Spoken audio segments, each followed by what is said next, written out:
بسم اللہ الرحمن الرحیم۔ انشاءاللہ عز و جل آج ہم قرآن پاک کی بہت پیاری صورت سورہ قائمہ، جو قرآن پاک کی 75 سورہ ہے، کا کچھ تعارف کریں گے۔ سورہ قائمہ مکہ مکرمہ میں نازل ہوئی ہے۔ رکوع آیت کی تعداد اس سورت میں 2 رکوع 40 آیتیں، قائمہ نام رکھنے کی وجہ۔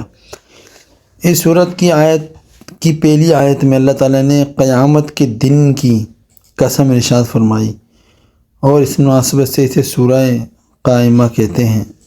اس سورت کا مرکزی مضمون یہ ہے کہ اس میں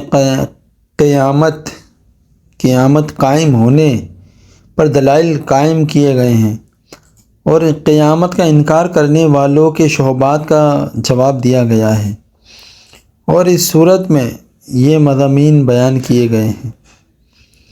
اس صورت کی ابتدا میں قیامت کے دن اور نفس لوامہ کی قسم ذکر کر کے مرنے کے بعد دوبارہ زندہ کیے جانے کا انکار کرنے والوں کا رد کیا گیا ہے، اور اللہ تعالیٰ کی قدرت بیان کی گئی۔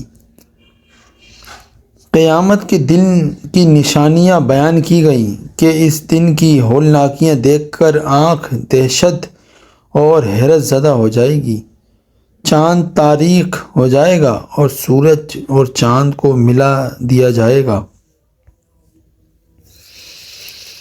یہ بیان کیا گیا کہ قیامت کے دن انسان کو اس کے اگلے پچھلے اچھے برے سب اعمال بتا دیے جائیں گے، اور اگر اس نے کوئی معذرت پیش کی تو وہ قبول نہیں کی جائے گی۔ اللہ تعالیٰ نے اپنے حبیب علیہ السلام سے فرمایا کہ آپ یاد کرنے کی جلدی میں قرآن مجید نازل ہونے کے ساتھ اپنی زبان کو حرکت نہ دیں،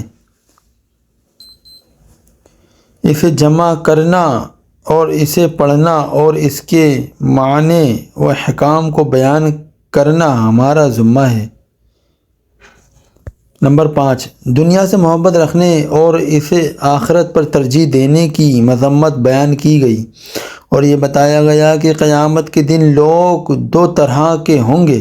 بعض کے چہرے اس دن تر و تازہ ہوں گے اور وہ اپنے رب کے نظارے کر رہے ہوں گے، جبکہ بعض کے چہرے اس دن بگڑے ہوئے ہوں گے، اور قیامت کے احوال دیکھ کر انہیں یقین ہو جائے گا کہ اب ان کے ساتھ پیٹ توڑنے والا سلوک کیا جائے گا۔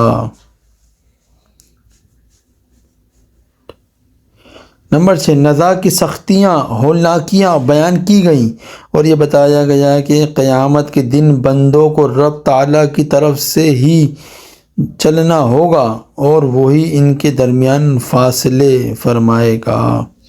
نمبر 7، اس صورت کے آخر میں مردوں کو دوبارہ زندہ کیے جانے پر اللہ تعالیٰ کی قادر ہونے کی دلیل بیان کی گئی، اور بتایا گیا